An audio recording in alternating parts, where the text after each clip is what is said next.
Finally rebel Prabhas की most awaiting कल की 2898 एडी का द इंट्रोडक्शन ऑफ अश्वत्थामा का 1 मिनट 9 सेकंड का बॉम्ब ब्लास्टिक टीजर ऑफिशियली आउट हो चुका है, जिसका अगर मुझे 1 लाइन के अंदर रिव्यू और रिएक्शन करना हो तो मैं यही कहूंगा कि ये बात डंके की चोट पर कंफर्म हो चुकी है। द ग्लोरियस कल की मूवी टॉलीवुड से लेकर हॉलीवुड तक तहलका मचाने वाली है, बट उससे पहले आने वाले क्योस का सिग्नल देने वाला कल्कि के इस माइंड ब्लास्टिंग टीजर को डिकोड करते हुए 8 amazing mind blasting hidden details जानते हैं। द्वापर युग से दशावतार की प्रतीक्षा करना,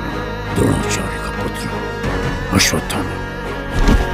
number 8 the connection of Mahabharata. तो ऑन टू द पॉइंट बात ऐसी है कि मेकर्स ने सबसे पहले अश्वत्थामा के कैरेक्टर को इसीलिए इंट्रोड्यूस किया ताकि ऑफिशियली ऑडियंस को ये बात क्लियर कर पता चल जाए कि आखिर मूवी का थंडरस प्लॉट और स्टोरी किस पर बेस है, और उसी हिसाब से द्वापर युग के महाभारत के अश्वत्थामा के कैरेक्टर को इस डिस्टोपियन वर्ल्ड में 10 अवतार का वेट करते हुए दिखाया गया है, और एक छोटा सा नैनो ग्लिम्स के साथ अश्वत्थामा के द ग्रेट महाभारत के टाइम के यंगर वर्जन के भी लुक को दिखाया गया है, जिसके तगड़े VFX CGI के सामने हॉलीवुड भी पानी कम चाहे है। Detail number 7 Parshuram. अब ये बात बताने की जरूरत नहीं होनी चाहिए कि परशुराम 7 इमॉर्टल चिरंजीवीज में से एक है, जिसका तगड़ा रेफरेंस इस टीजर के अंदर मल्टीपल टाइम्स दिया गया है, जहाँ पर फर्स्ट परशुराम का नोटिसेबल रेफरेंस इस कैरेक्टर के पीछे के कटे हुए सर से तुम्हें पता चलता है, और उसके बाद सेम रेफरेंस वाइड एंगल वाली शॉट से भी तुम्हें देखने को मिलते हैं, जिसमें सारे स्टैचू परशुराम के ही होते हैं। इसका अगेन क्लियर कट मतलब यही निकलता है कि जैसे कि हमने पहले डिस्कस किया था, 99% के पॉसिबिलिटी के साथ कल की मूवी के एंड में हमें अलमाइटी 7 चिरंजीवीज का असेंबल देखने को मिल सकता है, जिसके सामने डेफिनेटली एंड गेम का असेंबल भी तुम्हें बच्चा लगने लगेगा। वही डिटेल नंबर 6 से कल की मूवी के अंदर रेबल प्रभास के फ्यूरियस कैरेक्टर का नाम क्या होगा ये चीज भी हमें पता चल चुकी है, और अब क्योंकि इस टीनी मिनी ग्लिम्स के अंदर प्रभास के कैरेक्टर के यंगर वर्जन को दिखाया गया है, ऐसे में प्रभास का मूवी के अंदर का कैरेक्टर का नाम भी रिवील हो चुका है, जो की है द राया, जो आगे चल के सरप्राइजिंगली सभी को शॉक करते हुए the destructor of Kalyug lord कल्कि बनेगा। आगे डिटेल नंबर 5 है the active stone of Ashwatthama. No doubt जितनी भी लॉन्डो को महाभारत का इमॉर्टल वॉरियर अश्वत्थामा के बारे में पता है, जाहिर सी बात है उन बंदों को अश्वत्थामा के माथे पर लगी उस सुपर स्टोन के बारे में पता ही होगा, जिसे श्री कृष्ण ने अश्वत्थामा को कर्स देते हुए द्वापर युग में ब्रूटली माथे से निकाल लिया था, अश्वत्थामा को ये श्राप देते हुए कि जब तक कलयुग में 10 अवतार यानी कल्कि का इनकारनेशन नहीं होता तब तक बिना स्टोन और उसके पावर के अश्वत्थामा के पेनफुल इंजरीज कभी ठीक नहीं होंगे, और कलयुग के एंड तक इस महायोद्धा को कोई भी शरण नहीं देगा अपने घर पे। और टीजर के एंड में दिखाए अश्वत्थामा के माथे पर वो वही स्टोन होता है जिसे द्वापर युग में निकाल लिया गया था। इसीलिए अमिताभ बच्चन का अश्वत्थामा का कैरेक्टर टीजर के अंदर कहता भी है, मेरे अंतिम युद्ध का समय आ गया है, और अश्वत्थामा का वो स्टोन एक्टिव हो जाता है, जिस वजह से इस लास्ट सीन में अश्वत्थामा के सारे इंजरीज हील हो जाते हैं। Detail number 4 the origin of कल्कि। Again the introduction of Ashwatthama के इस टीजर ने डंकी की चोट पर पूरे ऑफिशियल कंफर्मेशन के साथ इस बात का ग्रीन सिग्नल दिया है। कल्कि 2898 AD बेसिकली एक ओरिजिन फिल्म होगी, जिसमें अलमाइटी 10 अवतार कल्कि की बैक स्टोरी यानी ओरिजिन स्टोरी को दिखाया जाएगा। कहने का मतलब ये है कि प्रभास के कैरेक्टर के बचपन से लेकर लॉर्ड कल्कि के अंदर ट्रांसफॉर्म होने तक की जर्नी इस मूवी के अंदर दिखाई जाएगी, जिसमें ऑफ कोर्स अमिताभ बच्चन का अश्वत्थामा का कैरेक्टर प्रभास के राया के कैरेक्टर को ट्रेन करते हुए उसके अंदर की गॉड को एक्टिव करने की कोशिश करेगा। डिटेल नंबर 3 शिवलिंग। अब जितने भी लॉन्डो ने कल की मूवी के फर्स्ट ग्लिम्स को देखा है, उन्हें कल की मूवी के अंदर दिखाए गए पीक डिस्टोपियन वर्ल्ड का एक बूंद पानी के लिए तरसने वाला सीन तो याद ही होगा। तो डिटेल ऐसी है कि जिस मंदिर के अंदर अश्वत्थामा लॉर्ड शिवा की पूजा करता है, उस शिवलिंग पर बूंद बूंद हमेशा से ही पानी टपकते आया है, जो देखा जाए तो एक बहुत ही बड़ा टर्निंग पॉइंट साबित हो सकता है इस मूवी के अंदर, क्योंकि जैसे कि मैंने कहा कि कल्कि के डिस्टोपियन वर्ल्ड के अंदर लोग एक बूंद पानी पीने के लिए भी तरस रहे हैं। Detail number 2 the jolly character of Prabhas. तो अश्वत्थामा के इस इंट्रोडक्शन वाले टीजर के अंदर राया के कैरेक्टर को जितना नॉटी, हंसमुख और चंचल दिखाया गया है, मूवी के अंदर प्रभास का कैरेक्टर भी कुछ उसी तरीके से होने वाला है। कहने का मतलब ये है कि श्री कृष्ण के ऑरे से इंस्पायर होकर नटखट जॉली प्रभास का कैरेक्टर कल की मूवी के अंदर हमें देखने को मिलेगा।